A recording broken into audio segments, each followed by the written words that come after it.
नमस्कार दोस्तों, वेलकम। स्वागत है एक बार फिर से आप सभी का आर एस जंक्शन पर। मैं हूं घनश्याम शर्मा। दिनांक 3 फरवरी 2021 अर्थात आज के करंट अफेयर्स के वीडियो में लेकर आया हूं। तो 12वें प्रश्न के साथ आज हम शुरुआत करेंगे। दोस्तों, ये करंट अफेयर्स बहुत ही इंपॉर्टेंट है आरपीएससी के सभी एग्जाम्स के लिए, क्योंकि समग्र विश्लेषण हम करते हैं राजस्थान, देश और दुनिया की जो भी इंपॉर्टेंट खबरें उनका कम मात्रा में सारगर्भित मैटर देने का प्रयास होता है। और इसी का एक संकलन 2020 के गुलदस्ता वार्षिकांक के रूप में अवेलेबल है हमारी एप्लीकेशन, जिसका नाम है आर एस जंक्शन। तो आर एस जंक्शन के नाम से गूगल प्ले स्टोर से एप्लीकेशन डाउनलोड करें और वहाँ पर जो है इस कोर्स का आप लाभ उठा सकते हैं। केवल 99 रुपये मात्र में ये बुक वहाँ पर अवेलेबल है। चलिए तो शुरुआत करते हैं आज की कक्षा की। सबसे पहले ऑक्सफोर्ड डिक्शनरी, जो कि दुनिया की सबसे बड़ी शब्दों की डिक्शनरी है, उसके द्वारा जो है हाल ही में 2020 के Hindi word of the year का चुनाव किया गया और इस वर्ष ये शब्द है आत्मनिर्भर।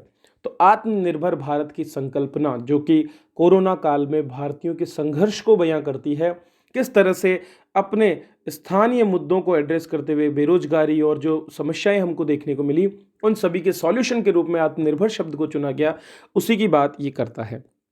दोस्तों, हर वर्ष इस तरह से शब्द चुने जाते हैं। पिछले वर्ष संविधान शब्द को, जबकि उससे पहले नारी शक्ति जैसे शब्दों को भी वर्ड ऑफ द ईयर चुना गया था। न केवल हिंदी में बल्कि इंग्लिश में भी वर्ड ऑफ द ईयर चुने जाते हैं। अगर मैं बात करूं 2020 के लिए, तो 2020 के लिए कोई स्पेसिफिक वर्ड ऑक्सफोर्ड चुन ही नहीं पाई, क्योंकि बड़ी मात्रा में वर्ड्स मिले और उन्हें वो नहीं चुन पाई। 2019 में जो है क्लाइमेट इमरजेंसी शब्द को 2019 का word of the year English चुना गया था। तो ऑक्सफोर्ड लैंग्वेज ने आत्मनिर्भरता शब्द को चुना और जैसा मैंने बताया 2017 में आधार, 2018 में नारी शक्ति और 2019 में संविधान शब्द चुने गए। इसके सिलेक्शन के लिए जो एक्सपर्ट पैनल है, उसके अनुसार आत्मनिर्भरता शब्द करोड़ों भारतीयों के संघर्ष को दर्शाता है और इसका प्रयोग सबसे पहले प्रधानमंत्री नरेंद्र मोदी ने किया था जब उन्होंने आत्मनिर्भर भारत का संकल्प दिया था। स्पेस एक्स दुनिया की सबसे बड़ी कॉमर्शियल कंपनी है जो कि अंतरिक्ष क्षेत्र में काम करती है और इसने पहले ऑल कमर्शियल सिविलियन एस्ट्रोनॉट अभियान को जो है नाम दिया है, जो इस वर्ष अंत में जारी किया जाएगा 2021 में। नाम है इंस्पिरेशन 4 यहाँ पर डिनोट करता है जो 4 यात्री इसमें जाने वाले हैं उनको। तो इस बार ये कोई भी वैज्ञानिक मिशन नहीं होगा, बल्कि केवल एक पूरी तरह से सिविलियन मिशन होगा, जिसमें एलन मस्क की कंपनी अपने क्रू ड्रैगन का प्रयोग करते हुए फॉल्कन 9 रॉकेट के माध्यम से इस दल को यहाँ से भेजेगी।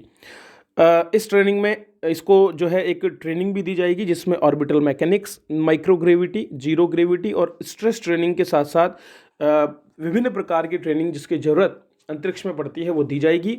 ये दुनिया का पहला ऑल सिविलियन मिशन है। फर्स्ट ऑल सिविलियन मिशन मतलब चारों के चारों यात्री सिविलियंस हैं, वे किसी तरह के कोई वैज्ञानिक नहीं है। मिशन का नाम इंस्पिरेशन 4 रखा गया है। अभियान का संचालन एक चैरिटी के द्वारा किया जा रहा है, जिसकी कमान अमेरिकी उद्योगपति जेरेड इसाकमैन के हाथों में रखी गई है। चलिए अगले प्रश्न की ओर बढ़ते हैं। 19 देश कोविड-19 प्रदर्शन सूचकांक एक बनाया गया है, जिसमें भारत को दिया गया 86वां स्थान। हालांकि भारत जैसे देश में काफ़ी प्रयास कोविड-19 के दौरान किए गए और दुनिया की दूसरी सबसे बड़ी आबादी वाले देश ने आज जिस तरह से कोविड-19 को मात दी है वो निश्चित रूप से काबिल तारीफ है। लेकिन इस रैंकिंग में 98 देशों में 86वां स्थान हमको मिला। कोविड-19 प्रदर्शन सूचकांक को सिडनी स्थित लोवी इंस्टीट्यूट द्वारा जो है जारी किया गया है, जो कि ऑस्ट्रेलियाई थिंक टैंक है। इस सूचकांक में महामारी के प्रति जो देशों की प्रतिक्रिया है उसको मापने का प्रयास किया गया है। 36 हफ्तों में 98 देशों द्वारा अपने यहाँ 100 मामलों का आकलन भी इसमें किया गया है और 6 संकेतकों के आधार पर यह गणना की गई, जिसमें 0 सबसे खराब और 100 सबसे सर्वश्रेष्ठ प्रदर्शन। यहाँ तक कि अमेरिका जैसे बड़े देश को भी अंतिम 5 देशों में इसमें सम्मिलित किया गया है, क्योंकि उसका प्रदर्शन काफ़ी वर्स्ट इसमें रहा है। न्यूजीलैंड इसमें पहले स्थान पर रहा है। इसी टॉपिक पर डिटेल में मैं एक वीडियो में अलग से चर्चा करूंगा।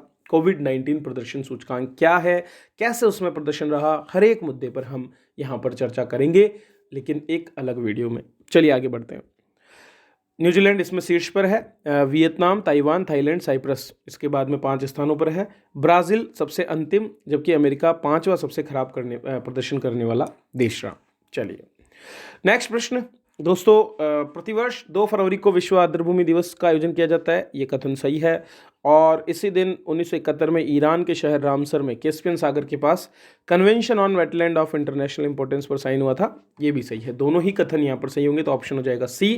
तो 2 फरवरी आपके मनाया जाता है विश्व आर्द्रभूमि दिवस के रूप में, और पहला एनवायरमेंटल जो डे है वो ये माना जाता है साल का।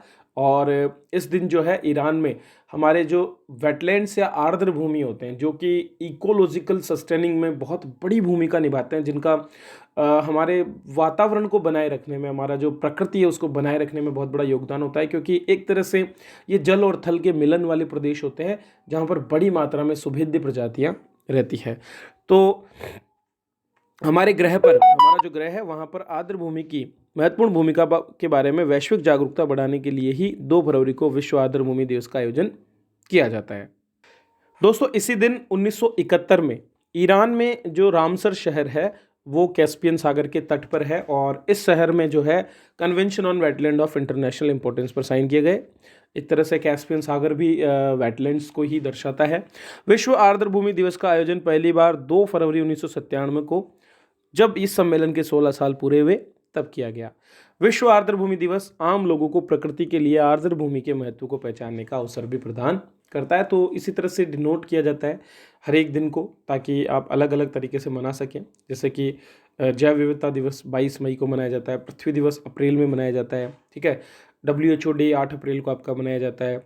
एनवायरनमेंट डे आपका जो पर्यावरण दिवस है 5 जून को मनाया जाता है। इस तरह से बहुत से दिवस हैं वो मनाए जाते हैं, और जिनके बारे में मैंने अपने एनवायरमेंटल के कोर्स में भी आपसे चर्चा की है, आर्य जंक्शन एप्लीकेशन पर ACF के लिए।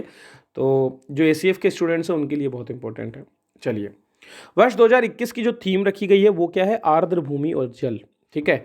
और 2020 के लिए जो थीम थी वो थी आर्द्र भूमि और जैव विविधता। तो ये 2 थीम यहाँ पर रही है। आर्द्र भूमि कौन सी होती है? नम या दलदली भूमि वाले क्षेत्र, जो वर्ष में लगभग 6 से भी अधिक महीने जिनमें जल की पर्याप्त मात्रा रहती है, ठीक है। और 6 मीटर से ज़्यादा गहरा ये नहीं होना चाहिए, ऐसा इसके लिए नॉर्म्स रखा गया है। नेक्स्ट प्रश्न की ओर बढ़ते हैं। जैव ईंधन, जैव ईंधन को बढ़ावा दिया जा रहा है लगातार, क्योंकि जीवाश्म ईंधन लिमिटेड मात्रा में है, और इसीलिए जैव ईंधन द्वारा संचालित विश्व का पहला वाणिज्यिक बूस्टर बोला जाता है रॉकेट को। तो बूस्टर जो है वो लॉन्च किया गया है स्टारडस्ट 1.0 के नाम से, और इसे अमेरिका की एक startup company blue shift aerospace ने तैयार किया है। स्टारडस्ट 1.0 नाम का ये बूस्टर तकरीबन 20 फीट लंबा है, और इसका द्रव्यमान लगभग 250 किलोग्राम है। यह रॉकेट अधिकतम 8 किलोग्राम पेलोड को ले जा सकता है। कंपनी के मुताबिक इस रॉकेट के संचालन में प्रयोग किया गया जैव ईंधन गैर विषैला है और पूरी तरह से कार्बन न्यूट्रल है, मतलब इसमें किसी तरह का कोई पर्यावरण प्रदूषण नहीं होता, और ये प्रकृति को भी प्रतिकूल रूप से प्रभावित नहीं करता है। ये रॉकेट अंतरिक्ष में क्यूबसैट्स जैसे जो छोटे उपग्रह हैं उनको लॉन्च करने में मदद करेंगे, और इससे पर्यावरण संरक्षण में और इसके साथ साथ तकनीक के क्षेत्र में हमारी जो आगे बढ़ने का हमारा जो सपना है, दोनों ही एक साथ फुलफिल हो पाएंगे। भारत ने वर्ष 2021-22 के लिए एक देश के साथ मिलकर ईयर ऑफ एनवायरनमेंट नामक एक इनिशिएटिव की शुरुआत की है, और वो देश है फ्रांस। दोस्तों आप सभी जानते हैं कि इंटरनेशनल सोलर अलायंस को स्थापित करने में भारत और फ्रांस ने बहुत ही महत्वपूर्ण भूमिका निभाई पेरिस समझौते के बाद में, और भारत और फ्रांस ने सतत विकास के क्षेत्र में ही और अधिक सहयोग बढ़ाने के लिए वैश्विक पर्यावरण संरक्षण के लिए ही Indo French year of environment नाम से ये पहल शुरू की है। तो इस साल 2021-22 में इस पहल को आगे बढ़ाया जाएगा, और इस दौरान जो है 5 विषयों पर फोकस किया जाएगा: पर्यावरण संरक्षण, जलवायु परिवर्तन, जैव विविधता के संरक्षण, सतत शहरी विकास, और नवीकरणीय ऊर्जा और ऊर्जा दक्षता के विकास। ये 5 क्षेत्र हैं इंपॉर्टेंट। आप बिल्कुल बेसिक से इन चीज़ों को याद करने के लिए आप क्या कर सकते हैं, मतलब आपको पता है कि ईयर ऑफ एनवायरनमेंट की पहल है, तो एनवायरनमेंट में जो मुद्दे अभी आज हमारे पास वो क्या क्या है? वो सीधा सीधा है, हम पर्यावरण को संरक्षित करना चाहते हैं। देखो आप इसके लिए UNFCCC जो हमारा पृथ्वी सम्मेलन है 1992 का, उसको रेफर कर सकते हैं। वहाँ पर 3 चीज़ों पर बात की गई है। उसमें आपका पहला है कन्वेंशन ऑन बायोलॉजिकल डाइवर्सिटी, मतलब जैव विविधता पर सम्मेलन, दूसरा है क्लाइमेट चेंज पर सम्मेलन, और तीसरा है आपके जो मरुस्थलीकरण है उसको रोकने के लिए सम्मेलन। ठीक है, तो यहाँ पर भी आप दो चीज़ें तो तीन तो आपको दिख रही है भाई, एनवायरमेंट पर तो है तो पर्यावरण संरक्षण मुद्दा आ जाएगा, दूसरा आपका क्लाइमेट चेंज का मुद्दा आ जाएगा, और तीसरा आपका बायोलॉजिकल डाइवर्सिटी का मुद्दा आ जाएगा। इसके बाद आता है इसको नुकसान पहुंचाने वाली चीज़, जिसमें शहरी विकास है और रिन्यूएबल एनर्जी, वैसे ही हम बात कर रहे हैं। तो ये 5 मुद्दे आप एक दूसरे से रिलेट करके इन्हें याद करने की कोशिश कर सकते हैं। तो प्रयास यहाँ पर होगा कि जो जुड़े हुए लोग हैं वे सब मिलकर के इस पर चर्चा करें और नए इनिशिएटिव्स लाए जाएं, जिनसे कि हम इन मुद्दों को भली भांति एड्रेस भी कर सकें। तो यह है दोस्तों आज की करंट अफेयर्स की कक्षा, जिसमें मैंने आपसे डिटेल में चर्चा की है और उम्मीद करता हूँ ये आपको काफ़ी बेहतर तरीके से समझ में आए होंगे। तो आए हैं तो ये चीज़ मुझे कैसे पता चलेगी? आपके लाइक से, क्योंकि लाइक ही बताते हैं कि आप इसे लाइक करते हैं। शेयर करें अपने दोस्तों के साथ और बांटें ज्ञान को, क्योंकि बांटना ही हमारा काम होना चाहिए। और इसके साथ साथ आप इस चैनल को सब्सक्राइब कर सकते हैं ताकि आपको सभी प्रकार के नोटिफिकेशंस मिलते रहें। चलिए, इसी के साथ मैं आपसे विदा लेता हूँ। मिलते हैं अगली कक्षा में, तब तक आप सभी का बहुत बहुत धन्यवाद।